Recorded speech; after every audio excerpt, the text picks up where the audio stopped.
Sarah Martinez wiped the flour from her hands and glanced at the clock hanging above her bakery's cash register. 6:30 in the morning, and the first batch of croissants was already golden brown in the oven.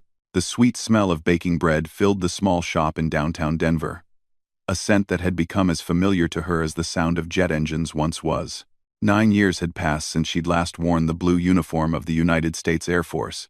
9 years since she'd walked away from the cockpit of an F-16 Fighting Falcon and traded her flight suit for an apron. The transition hadn't been easy, but Sarah had found peace in the simple routine of her bakery. Every morning before dawn, she'd unlock the doors, fire up the ovens, and lose herself in the meditative process of kneading dough and shaping pastries. Her customers knew her as the friendly baker who remembered their usual orders and always had a warm smile ready. Few knew about her previous life as Captain Sarah Martinez, one of the Air Force's most skilled pilots. She preferred it that way. The nightmares had finally stopped coming, and the tremor in her hands had disappeared completely about 3 years ago. Sarah had been 28 when she left the service. A promising career, her commanding officers had said. She could have made major, maybe even lieutenant colonel someday, but after what happened over the mountains of Afghanistan, flying had lost its appeal. The incident that ended her military career was classified, buried in files that would never see daylight. All she could tell people was that she'd served her country with honor and decided to pursue other interests. The truth was more complicated. During her final deployment, Sarah's squadron had been conducting a routine patrol mission when they received an emergency call. A medical evacuation helicopter had gone down in hostile territory with wounded soldiers aboard. Sarah and her wingman were the closest air support available. What should have been a simple rescue coordination turned into a nightmare. Intelligence had been wrong about enemy positions. The downed helicopter was surrounded by insurgents who had sophisticated anti-aircraft weapons. Sarah's wingman, Lieutenant Jake Thompson, had been shot down while providing cover for the rescue team. She watched his plane spiral toward the mountains, helpless to do anything but call for backup that wouldn't arrive for another 20 minutes. Jake had been more than just her wingman. They'd been planning to get married after their deployment ended. The engagement ring was still in her jewelry box upstairs, wrapped in tissue paper she'd never had the courage to throw away. Sarah shook her head, pushing the memories back where they belonged. She'd learned to compartmentalize these thoughts, to keep them locked away while she focused on the present. The timer chimed, bringing her back to the bakery. She pulled the croissants from the oven and arranged them in the display case, their buttery layers catching the morning light. At 7 o'clock, she flipped the sign from closed to open and unlocked the front door. Her first customer was already waiting, Mrs. Rodriguez from the flower shop next door, who came in every morning for coffee and a blueberry muffin. "Beautiful morning, isn't it?" Mrs. Rodriguez said, counting out exact change as always. "It really is," Sarah replied, handing over the warm muffin. Through the large front windows, she could see the Rocky Mountains in the distance, their peaks dusted with early snow. Sometimes, she missed the view from 30,000 feet, the way the world looked like a perfect map spread out below. But she'd found a different kind of beauty in ground-level life. The morning passed in its usual rhythm. Regular customers came and went, picking up coffee and pastries on their way to work. Sarah chatted with each of them, learning about their lives in small increments. There was Tom, the accountant who was training for his first marathon. Linda, the teacher who always bought extra cookies for her students. Mr. Peterson, the retired mailman who came in just to have someone to talk to. Around 10 o'clock, the morning rush died down, and Sarah began preparing lunch items. She'd expanded the bakery's menu over the years to include sandwiches and soups, turning it into a popular lunch spot for office workers in the area. As she sliced vegetables for the day's soup, her phone buzzed with a text message. It was from her brother Miguel, who still served as a master sergeant in the Air Force. They didn't talk often. He was stationed overseas, and their schedules rarely aligned. But when she saw his message, her blood ran cold. "Sarah, I need you to call me as soon as possible. It's about Jake." Her hands started shaking as she dialed Miguel's number. He answered on the first ring.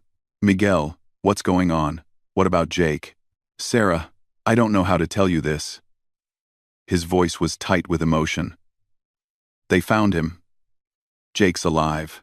The phone slipped from Sarah's fingers and clattered to the floor. She stared at it for a long moment before picking it up with trembling hands. That's impossible, she whispered. I saw his plane go down. The search and rescue team looked for days. They found wreckage. I know, but they were wrong about the wreckage. It was from an older crash, same type of aircraft. Jake has been a prisoner of war for 9 years. He was rescued yesterday during a special operations mission. Sarah leaned against the prep counter, her legs suddenly weak. Jake was alive. All these years, while she'd been mourning him, building a new life around the hole his death had left behind, he'd been somewhere in captivity. Where is he now? She managed to ask. Ramstein Air Base in Germany. He's in rough shape, Sarah. 9 years in captivity. It changes a person. But he's asking for you. He doesn't know you left the Air Force. He thinks you're still Captain Martinez. Sarah closed her eyes, trying to process this information. The life she'd carefully constructed, the peace she'd found in her small bakery, suddenly felt as fragile as spun sugar. I can't, she said quietly. I'm not that person anymore, Miguel. I can't just go back. Sarah, he's been holding on to the hope of seeing you again for 9 years. It might be the only thing that kept him alive.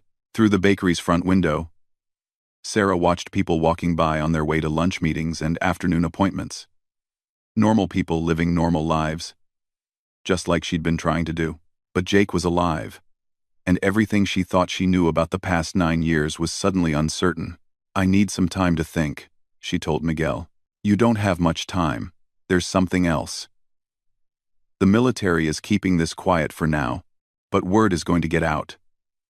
And Sarah, Jake's not the only one they rescued. There were 3 other American POWs in the same facility. This is going to be big news. After hanging up, Sarah stood alone in her bakery, surrounded by the smell of fresh bread and the comfortable routine she'd built for herself. But all she could think about was Jake, wondering what 9 years of captivity had done to the man she'd planned to marry. Wondering if she had the strength to face the past she'd worked so hard to leave behind. The lunch crowd would be arriving soon, expecting their usual friendly baker with her warm smile and easy conversation. But Sarah Martinez felt like she was standing at a crossroads, with her carefully constructed new life on one side and the unresolved ghosts of her military past on the other. She looked at her reflection in the chrome surface of the coffee machine, a woman of 37 now, with laugh lines around her eyes and flour under her fingernails. 9 years ago, she'd been Captain Martinez, a warrior who lived by duty, honor, and courage. Today, she was just Sarah, a baker who'd found peace in the simple act of feeding people. But Jake was alive, and that changed everything.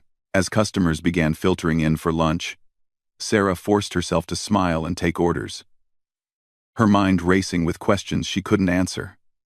How could she explain to Jake why she'd left the Air Force? How could she tell him about the nightmares, the trembling hands, the way flying had become impossible after watching his plane go down?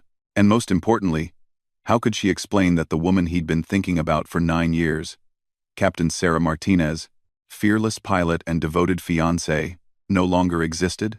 The afternoon stretched ahead of her, filled with the familiar tasks of running a bakery. But for the first time in years, Sarah felt like she was flying blind, navigating by instruments she no longer trusted, heading toward a destination she couldn't see. Sarah barely slept that night. She tossed and turned in her apartment above the bakery, staring at the ceiling and listening to the familiar sounds of the city settling into darkness. Every time she closed her eyes, she saw Jake's face as it had been 9 years ago. Young, confident, with that crooked smile that had first caught her attention during flight training. At 3 a.m, she gave up on sleep and went downstairs to start the day's baking early. Working with her hands had always helped her think, and she needed clarity now, more than ever. As she mixed dough for the morning's bread, her phone rang. The caller ID showed an unfamiliar international number. Sarah Martinez? The voice was professional, military. Yes? This is Colonel Patricia Hayes from Ramstein Air Base. I'm calling regarding Lieutenant Jake Thompson. He's been asking for you, and we understand you were close before his capture. Sarah's hands stilled on the dough. How is he? Physically, he's malnourished and has some untreated injuries, but nothing that won't heal with time. Mentally, well, 9 years of captivity takes its toll. He's having trouble adjusting to the idea that so much time has passed. He keeps asking when Captain Martinez is coming to see him. The colonel paused. Miss Martinez, I should tell you that we've explained you left the military, but he seems to have difficulty processing that information. His doctors think seeing you might help him accept the reality of how much time has passed. I don't know if I can help him, Sarah said honestly. I'm not the same person he knew. Perhaps not. But right now, you represent something stable from his past. He needs that anchor to start healing. After the call ended, Sarah stood in her darkened bakery, flour coating her hands and apron. She thought about the woman she'd been when she first met Jake at Shepherd Air Force Base during pilot training. She'd been fearless then, hungry to prove herself in a male-dominated field. Flying had been her passion, her identity, her future. Jake had been in the class ahead of her, already earning a reputation as a natural pilot with exceptional instincts. They'd met during a cross-training exercise, and despite military regulations about fraternization, they'd been drawn to each other. Both shared the same love of flying, the same drive to excel, the same dream of serving their country in the cockpit of a fighter jet. Their relationship had developed slowly, carefully. Military romances required discretion, especially when both parties were pilots, but they'd found ways to be together. Studying navigation charts over coffee, running the base perimeter at dawn, talking about their dreams during long training flights. When Jake proposed, he'd done it on the observation deck of the base's control tower, with F-16 seconds taking off in the background. I want to fly through life with you, he'd said. And she'd laughed at the cheesy line even as she said yes. Now, 9 years later, Sarah wondered if that young woman still existed somewhere inside her. The woman who'd said yes to Jake's proposal had been replaced by someone more cautious, someone who'd learned that not all missions had happy endings. The next few days passed in a blur of conflicting emotions. Sarah tried to maintain her normal routine, but her customers noticed she seemed distracted.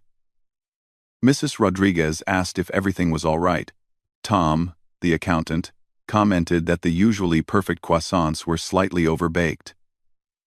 Even Mr. Peterson, usually focused on his own stories, noticed she wasn't her usual chatty self.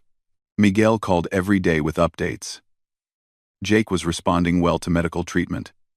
His debriefing was ongoing, but slowly. The military psychiatrists said he was experiencing what they called temporal displacement, difficulty accepting how much time had passed. He talked about Sarah as if she were still in the Air Force, still the same person he'd left behind. The doctors think seeing you might help him move forward, Miguel explained during one of their calls. He's stuck in the past, Sarah. Part of his healing process involves accepting that the world moved on while he was gone. And what if seeing me makes it worse? Sarah asked. What if I'm not what he needs? Then you'll deal with that together. But Sarah, you can't spend the rest of your life wondering what if. You loved him once. I loved who he was 9 years ago. I don't know who he is now, and he doesn't know who I've become. Despite her reservations, Sarah found herself researching flights to Germany. She told herself she was just looking, not committing to anything. But as she scrolled through airline websites, she realized she'd already made the decision. She owed it to Jake, and to herself, to see him. The hardest part was closing the bakery. Sarah had never taken more than a day off since she'd opened it. Her customers depended on their morning coffee and pastries, their lunch meetings over soup and sandwiches. But Mrs. Rodriguez offered to help by recommending a temporary baker, and her regular customers assured her they'd wait for her return. Everyone deserves a chance to take care of unfinished business, Mrs. Rodriguez said when Sarah finally explained she needed to travel to see someone from her past. The flight to Germany was the first time Sarah had been on an airplane since leaving the Air Force. As the plane climbed through the clouds, she was surprised to find that she wasn't afraid. The familiar sensation of flight, The way the earth fell away below brought back memories of why she'd loved flying in the first place, but it also brought back the memories she'd worked so hard to suppress. The radio chatter during that final mission, the sight of Jake's plane spinning toward the mountains, the helpless feeling of watching someone you love disappear into smoke and fire. Ramstein Air Base looked exactly like every other military installation Sarah had ever seen. Functional buildings, perfectly maintained grounds, and the constant presence of aircraft. As she passed through security, showing her credentials to stone-faced guards, she felt like she was stepping back in time. Colonel Hayes met her at the visitor center. She was a woman about Sarah's age, with graying hair and kind eyes that had probably seen too much. "Miss Martinez, thank you for coming. Before you see Jake, there are some things you should know." They sat in a sterile conference room that smelled of disinfectant and military coffee. Colonel Hayes opened a folder and pulled out several photographs. "These are from his initial medical evaluation. The physical injuries will heal, but as you can see, he's lost considerable weight. More importantly, he's struggling with the psychological adjustment. 9 years is a long time to be isolated from the world." Sarah studied the photos, searching for traces of the man she'd once known in the gaunt face staring back at her. Jake's eyes were different. Hollow. Haunted. His hair, once thick and dark, was streaked with premature gray. "How much does he remember about before?" Sarah asked. "Everything up until the day he was shot down. But he has trouble accepting that it was 9 years ago. In his mind, it was yesterday. He keeps asking when you're going to visit, when he's going back to his squadron, when the war will be over. He doesn't understand that his war ended 9 years ago. What do the doctors recommend? Patience, honesty. Don't try to pretend you're the same person you were 9 years ago. He needs to understand that time moved forward, that people changed. That includes you." Colonel Hayes led Sarah through a maze of corridors to the medical facility. With each step, Sarah felt her carefully constructed composure beginning to crack. She'd spent 9 years learning to live without Jake, convincing herself that the woman who'd loved him was gone forever. But walking through these military hallways, breathing the familiar smell of institutional coffee and floor wax, she felt echoes of her former self stirring to life. They stopped outside a door marked with Jake's name and rank, still listed as lieutenant, the same rank he'd held 9 years ago. "Take your time," Colonel Hayes said softly. "And remember, he's not the same person either. Trauma changes people." Sarah's hand trembled as she reached for the door handle. Through the small window, she could see a figure sitting by the window, looking out at the airfield where jets were taking off and landing in endless rotation. When she opened the door, Jake turned toward her, and for a moment, time seemed to stop. Despite the physical changes, despite the years that had passed, his eyes were exactly as she remembered them, dark brown with flecks of gold, always alert, always questioning. "Sarah," he said, and his voice was exactly the same, just rougher around the edges. "I knew you'd come." He stood up slowly, as if testing his balance, and Sarah realized he was waiting for her to make the first move. She took a step forward, then another, until they were close enough to touch. "Jake," she managed to say. And then they were holding each other, and she was crying for the first time in years. He felt different in her arms, thinner, more fragile, but unmistakably him. He smelled like hospital soap and something else. Something that spoke of places she didn't want to imagine. "I knew you'd wait for me," he whispered against her hair. "I told myself every day that you'd be here when I got back." Sarah closed her eyes, holding him tight, knowing that in the next few minutes, she would have to break his heart all over again. She would have to tell him about the nightmares, the panic attacks, the way she'd walked away from flying because watching him fall had broken something inside her. She would have to explain that the woman he'd been dreaming about for 9 years had died the same day he'd been captured. But for this moment, she let herself remember what it felt like to love someone completely, without reservation, without the fear that had defined her life since his plane went down. "I'm here," she said, and meant it, even though she knew it wasn't the whole truth. Outside the window, an F-16 took off, climbing steeply into the afternoon sky, and Sarah felt something she hadn't experienced in 9 years. The urge to follow it into the clouds. The conversation Sarah had dreaded came 3 hours later, as they sat in the hospital's family room, sharing coffee that tasted like burnt memories. Jake had been talking non-stop about their plans, about the wedding they'd discussed, about the squadron he thought he was returning to. Reality crashed down on both of them when Sarah finally found the courage to speak. "Jake, I need to tell you something. I'm not Captain Martinez anymore. I haven't been for 9 years." He stared at her, the coffee cup frozen halfway to his lips. "What do you mean? I left the Air Force 6 months after you were shot down. I couldn't fly anymore. I couldn't do anything anymore. I thought you were dead, and it broke me." The silence stretched between them like a chasm. Jake set down his coffee with hands that had begun to shake. "But you waited for me," he said, his voice smaller than she'd ever heard it. "You said you'd wait. I waited for 3 years. I went to therapy. I tried to get back in the cockpit. But every time I tried to fly, all I could see was your plane going down. The doctors called it PTSD. I called it the end of everything I thought I was." Jake's face went through a series of expressions. Confusion, hurt, something that might have been betrayal. "So what are you now?" "I own a bakery in Denver. I make bread and coffee for people on their way to work. I have a quiet life." "A bakery." He said it like she'd admitted to joining a circus. "You were the best pilot in our class. You lived for flying. I lived for a lot of things back then. But that woman died the day you were shot down." They sat in silence for a long time. Through the window, Sarah could see the base's flight line, where ground crews were preparing aircraft for evening training missions. The sight that had once filled her with excitement now felt like looking at artifacts from someone else's life. "I don't understand," Jake said finally. "I survived 9 years by believing you were out there. Still flying. Still being the woman I fell in love with. If you're not her anymore, then what was it all for?"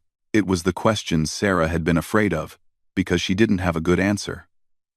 "I don't know. I really don't know." Over the next few days, they tried to find their way back to each other. But it felt like two strangers attempting to dance to music only one of them could hear. Jake was still the man she'd loved, but he was trapped in a version of himself from 9 years ago. He talked about their future as if no time had passed, making plans for a life with a woman who no longer existed. Sarah found herself staying later each day at the base, reluctant to return to her hotel. Not because she was comfortable there, but because leaving felt like abandoning Jake all over again. She ate dinner with him in the hospital cafeteria, helped him with physical therapy exercises, and listened to carefully edited stories about his captivity. What he didn't tell her, she learned from Colonel Hayes. 9 years of isolation, interrogation, and psychological manipulation. Periods of solitary confinement that lasted months. Medical care that was minimal at best. The only thing that had kept him sane, he told his doctors, was the certainty that Sarah was waiting for him. "The guilt is eating you alive," Colonel Hayes observed during one of their private conversations. "You can't blame yourself for moving on. You thought he was dead. Well, one by the swell he was dead. One by the swell he was blowed. One by the swell he was dead. One by the swell he was dead. One by the swell he was dead. One by..." But he wasn't dead. He was suffering, and I was learning to make croissants. And if you'd known he was alive, would you have been able to sustain that hope for 9 years without knowing if you'd ever see him again? Would it have been fair to ask that of yourself? Sarah didn't have an answer for that either. The breakthrough came on her 5th day at Ramstein. She was walking with Jake around the base perimeter, a route that reminded her of their morning runs during training. He'd been quiet most of the day, and she could sense him struggling with something. "I've been thinking," he said finally, stopping beside the fence that separated the base from the German countryside beyond. "Maybe I'm the one who died 9 years ago." "What do you mean?" "The man you loved was a pilot. He was confident, optimistic, ready to take on the world. That man wouldn't have given up, wouldn't have broken under pressure. He gestured toward the aircraft, taking off in the distance. I can't even look at those planes without feeling sick to my stomach. Sarah felt something shift inside her chest. Jake, that doesn't mean you died. It means you survived something unimaginable. Did I? Because I feel like a ghost of who I used to be. And if we're both different people now, then maybe we need to figure out who we are before we can figure out if we still make sense together. That evening, Sarah called Miguel from her hotel room. I think I need to come home soon, she told him. How is he? Broken. But maybe starting to heal. And so am I. In a weird way. What do you mean? Sarah looked out her hotel window at the German skyline, thinking about the conversation she'd had with Jake. I think I've been carrying guilt for 9 years. That doesn't belong to me. I made the best decisions I could with the information I had. We both did. And now? Now I don't know. But that's okay. We're going to figure it out. The next morning brought unexpected news. Colonel Hayes found Sarah in the hospital cafeteria, her expression grim. We have a situation, she said, sitting down across from Sarah. There's been a development with the rescue operation that brought Jake home. What kind of development? Intelligence reports indicate that the facility where he was held is planning to move their remaining prisoners. There are at least 12 more American service members in similar situations. The window for rescue is closing. Sarah felt a chill run down her spine. What does this have to do with Jake? The military is assembling a task force to locate and rescue these prisoners. Jake's debriefing has provided crucial intelligence about the facility's layout and security procedures. But they need more than that. Colonel Hayes paused, choosing her words carefully. They need someone who understands both the intelligence Jake provided and the tactical requirements for a rescue mission. Someone with extensive flight experience who can coordinate air support for a complex operation. You're talking about me. Your record speaks for itself, Sarah. Before your discharge, you were one of the most capable pilots the Air Force had ever trained. Your tactical knowledge, combined with Jake's intelligence, could save those 12 lives. Sarah stared at her hands, remembering the tremor that had once made it impossible for her to hold a flight stick steady. I haven't flown in 9 years. We're not asking you to fly the mission. We're asking you to help plan it. To work with our tactical team, to develop a rescue operation that has the best chance of succeeding. And if I say no, then we'll do our best without you. But Sarah, those prisoners have been waiting as long as Jake was. They deserve the same chance he got. That afternoon, Sarah found Jake in the physical therapy room, working through exercises designed to rebuild muscle mass he'd lost during captivity. When she told him about the military's request, he stopped mid-exercise. You should do it, he said immediately. Jake, I can't. I'm not that person anymore. Maybe not. But those people are where I was a week ago. If there's something you can do to help them, shouldn't you try? Sarah sat down on the therapy bench beside him. What if I can't handle it? What if being around all of this military planning brings back the nightmares? Then we'll deal with it together. But Sarah, you didn't stop being brave when you stopped flying. You stopped flying because you were scared. And that's different. They looked at each other for a long moment, two people who had loved each other once and were trying to figure out if they could love the people they'd become. If I do this, Sarah said slowly, it doesn't mean I'm coming back to the military permanently. It doesn't mean I'm the same person I was 9 years ago. I know, but it might mean you're someone even better. The next morning, Sarah found herself in a classified briefing room, surrounded by military personnel who spoke in acronyms and studied satellite photos with the intensity of archaeologists examining ancient artifacts. The tactical planning sessions lasted 14 hours a day. Sarah discovered that while her hands might have forgotten the feel of a flight stick, her mind still understood the complex geometry of aerial warfare. Working with Jake's intelligence reports, she helped design an approach that would minimize risk to both the rescue team and the prisoners. She found herself thinking like a pilot again, visualizing flight paths and timing sequences, calculating risk factors and backup plans. But more importantly, she found herself working alongside Jake. His memory of the facility's layout was perfect, and his tactical insights were invaluable. For the first time since her arrival in Germany, they felt like partners again, united by a common purpose. On the third day of planning, as they worked late into the evening reviewing approach vectors, Jake looked up from his notes. "You know what I realized today?" he said. "What?" "I spent 9 years thinking about the woman you were, but I never imagined the woman you might become. And I think I like her even better." Sarah smiled, feeling something settle into place inside her chest. "Even if she bakes bread instead of flying jets?" "Especially because she bakes bread instead of flying jets.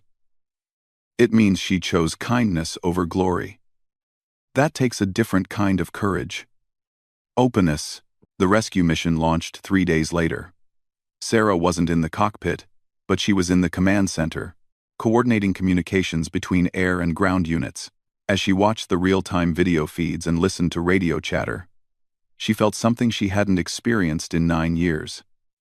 The satisfaction of being exactly where she belonged. The mission was a success. All 12 prisoners were recovered alive, though some were in critical condition. As the rescue helicopters landed at Ramstein, Sarah felt tears streaming down her face. She'd helped bring them home. Jake found her in the hallway outside the command center, still wearing her headset and tactical vest. "How does it feel?" he asked. "Like I remembered something important about myself." "Which is?" "That being brave doesn't always mean being fearless. Sometimes it means being afraid and doing it anyway." They stood together in the hallway, watching medical teams rush to help the newly rescued prisoners. Sarah realized that she and Jake had both been rescued in a way, not from physical captivity, but from the versions of themselves they'd been trapped in for 9 years. 3 weeks later, Sarah returned to Denver and reopened her bakery. But something had changed. The simple routine that had once felt like hiding now felt like choosing. She was still a baker, but she was also a woman who had helped plan a successful rescue mission. She was someone who had faced her past and found a way to honor both who she had been and who she had become. Jake stayed at Ramstein for additional medical treatment and debriefing, but they talked every day. They were figuring out how to love each other as the people they were now, rather than the people they had been. It was more complicated than their young love had been, but it was also deeper, built on a foundation of shared loss and hard-won wisdom. 6 months later, Jake came to visit Denver. He'd been medically retired from the Air Force and was considering what to do next. Sarah met him at the airport, nervous about how he would fit into the life she'd built. Her worries disappeared the moment she saw him interacting with her customers. He remembered everyone's names within a day, helped Mrs. Rodriguez carry heavy flower arrangements, and listened patiently to Mr. Peterson's stories. He understood that Sarah's bakery wasn't just a business. It was a community, a place where people felt cared for. "I've been thinking about what I want to do next," he told her one evening, as they walked through downtown Denver. "And I want to work with other veterans who are transitioning back to civilian life. Help them find their way like you helped me find mine." Sarah smiled, thinking about the journey they'd both taken to get to this moment. "That sounds perfect." 1 year later, they were married in a small ceremony in Sarah's bakery, surrounded by her customers who had become their friends. Instead of fighter jets overhead, they had the smell of fresh bread and the sound of laughter. Instead of military uniforms, they wore clothes that reflected who they'd chosen to become. As they cut the cake Sarah had made herself, Jake whispered, "I love who we are now, even though we're not who we planned to be. Especially because we're not who we planned to be. We're better." Sarah looked around at the people celebrating with them. Mrs. Rodriguez taking pictures, Tom the accountant giving an unexpectedly moving speech, Mr. Peterson telling anyone who would listen about the beautiful romance he'd witnessed unfold. This wasn't the life she'd planned 9 years ago, but it was the life she'd chosen, piece by piece, decision by decision. Outside, a commercial airliner passed overhead, and Sarah watched it without the familiar stab of loss she'd felt for so many years. She'd made peace with her past as a pilot, understanding now that leaving the military hadn't been a failure. It had been the beginning of a different kind of service. 9 years after leaving the Air Force, one emergency signal had indeed sent her airborne once more. Not in the cockpit of a fighter jet, but in the mission of helping others find their way home. It had taken her back to the sky in the only way that mattered. With purpose, with courage, and with love.